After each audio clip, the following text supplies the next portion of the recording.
広島本通りで元祖ぷよまん本舗広島本店営業中。ぐぷぷぷぷぷぷぷぷぷぷやまん。はや。はや。はや。はや。はや。はや。はや。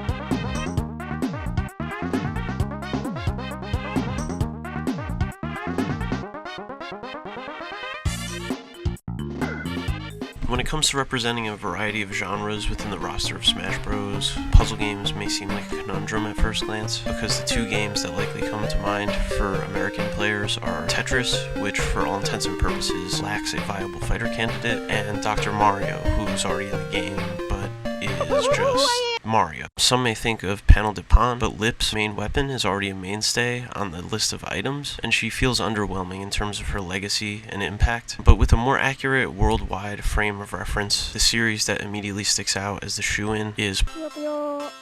Yes, Puyo Puyo. It's a 1v1 puzzle game just like Tetris, but with characters, little blobs that you drop instead of blocks, gravity, so they'll actually fall and create combos, which is how you launch attacks against your opponent. The more creative you're able to get with your stacks, the more mayhem you can unleash on your enemies.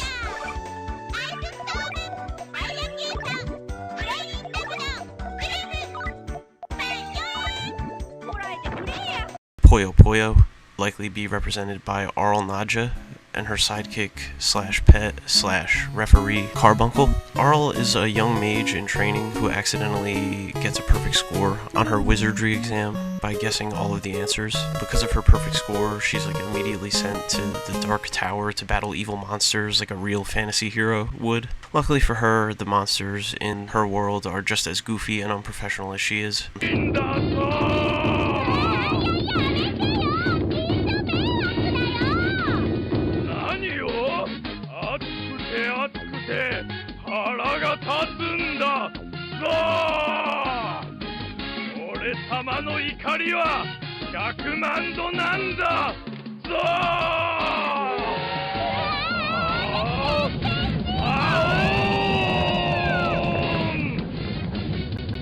She challenges these monsters to puzzle matches after arguing with them, usually for really silly reasons, and eventually she conquers the entire tower, including Satan himself, who waits at the top. The oddball sense of humor and cutesy art style is something I really found to be memorable and enjoyable. Character designs especially are great, like Samurai Mole, Will-o-wisp. This stuff is all like really great.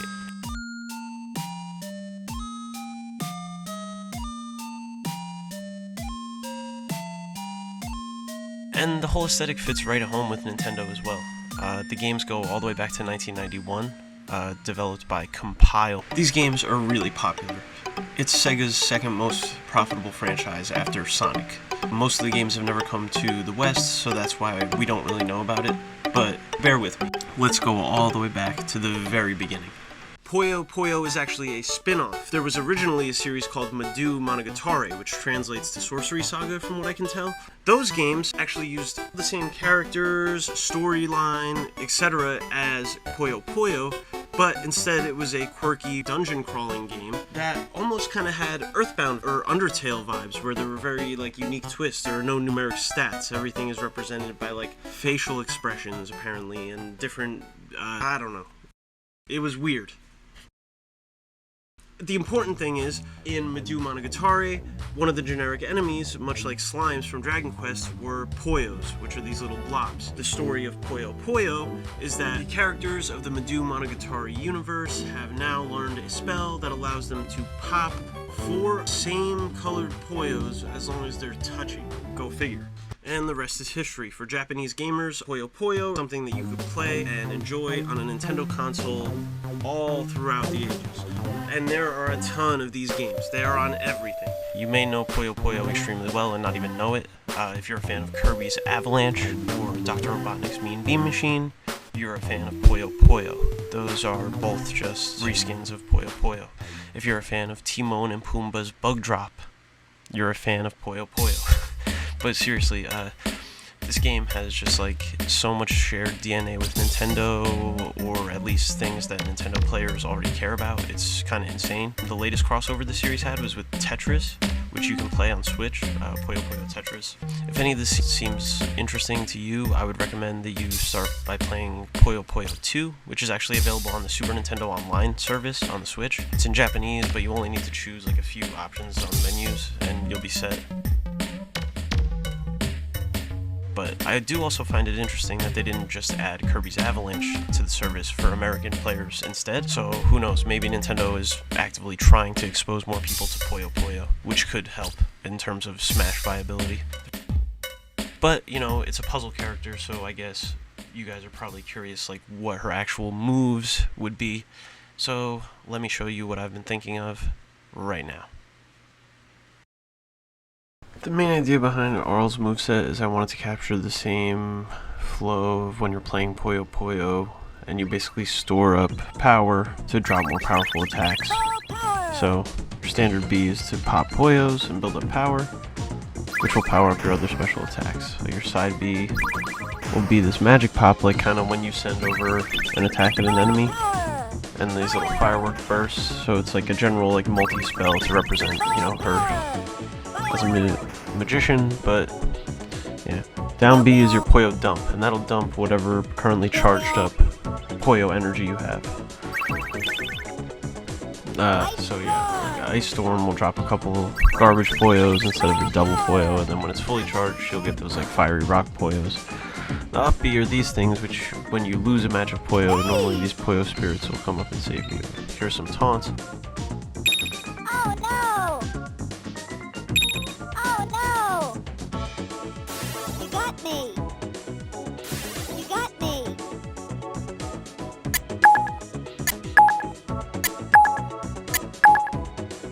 Here's some victory animations.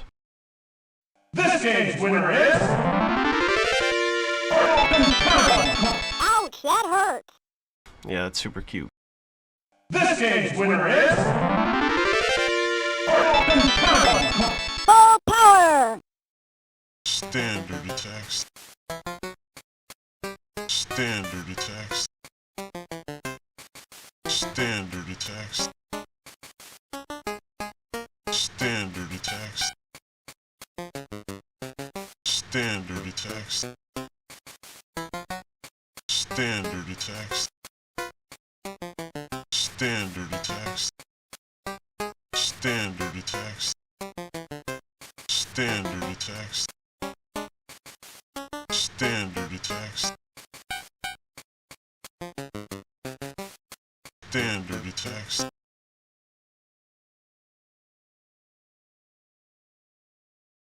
The stage would have to be the Dark Tower, which is the setting of almost all the games. Obviously, different characters would appear in the background, probably depending on which music you picked, maybe. There would be Tetris battles and Puyo battles going on in the background. You'd mostly fight on this main foreground platform. Here's the music that I would pick to represent the series.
I think if you're a Nintendo fan and you dive into this franchise with an open mind, you will rapidly start to view it as less of an alien, weird, obscure thing and more like something really familiar and endearing that has just been kept slightly out of your view for some reason until now. That's how Nintendo these games feel, that it feels like almost coming home to play these games for the first time and discover this series, and I think Smash would be the perfect way to sort of give that experience to the Nintendo player base as a whole. So yeah, that's why I want Arle and Carbuncle in Smash. It's my most wanted character. Let me know what you guys want to see next. Like, subscribe, do the whole thing, and I'll catch you later.